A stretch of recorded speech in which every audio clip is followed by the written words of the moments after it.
Hi guys, welcome to GM Motors Siddipet. ఈ vehicle వచ్చేసి shift petrol. ఈ వెహికల్ మన వర్క్ షాప్ కి ఫర్ ఫుల్ సస్పెన్షన్ కోసం విజిట్ అయింది. వచ్చేసి ఫ్రంట్ షాకర్, ఇది డ్యామేజ్ షాకర్. మేమైతే టోటల్ మారుతి జెన్యూన్ స్పేస్ తో అయితే రిప్లేస్ చేస్తున్నాము.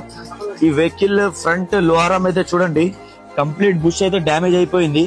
దీనికి కూడా మేము ఫ్రంట్ లోహారమ్స్ అయితే రిప్లేస్ చేస్తున్నాం. టోటల్ ఫుల్ సస్పెన్షన్ అయితే ఈ వెహికల్ కి మేము చేస్తున్నాం. ఈ వెహికల్ వచ్చేసి గజ్వేల్ వెహికల్. ఈ వెహికల్ జర్కింగ్ ఇష్యూ తోని మన వర్క్ షాప్ కి విజిట్ అయింది. కస్టమర్ అయితే జర్కింగ్ ఇష్యూ తోని గజ్వేల్ ఆల్రెడీ పని చేయించారు. Clutch plate, pressure plate, release bearing అయితే రిప్లేస్ చేశారు. తర్వాత కూడా సేమ్ ఇష్యూ. ఈ వెహికల్ కి అయితే మేము ప్రాబ్లం ఫైండ్ అవుట్ చేసి ప్రాబ్లం అయితే సాల్వ్ చేస్తున్నాము. దీనికైతే మనము గేర్ బాక్స్ ఇప్పాము. ఇది వచ్చేసి టైప్ 3 ఫ్లైవీల్ అన్నమాట. ఫ్లైవీల్ డ్యామేజ్ అయిపోయింది, అందువల్లనే జర్కింగ్ ఇష్యూ వచ్చింది. దీనికైతే మేము టోటల్ మారుతి జెన్యూన్ స్పేర్స్ తో అయితే రిప్లేస్ చేస్తున్నాము. Flywheel, clutch plate, pressure plate, release bearing అయితే మేము టోటల్ మారుతి జెన్యూన్ తో అయితే రిప్లేస్ చేస్తున్నాం. ఇది వచ్చేసి ఫ్లైవీల్ అన్నమాట. ఇది clutch plate, pressure plate. Front brake disc పోయిందంటే ఫ్రంట్ బ్రేక్ డిస్క్ కూడా రిప్లేస్ చేస్తున్నాము. టోటల్ ఇది కూడా టోటల్ మారుతి జెన్యూన్ తోనైతే రిప్లేస్ చేస్తున్నాం. ఇది వచ్చేసి బ్రేక్ ప్యాడ్స్, ఇది వచ్చేసి బ్రేక్ డిస్క్.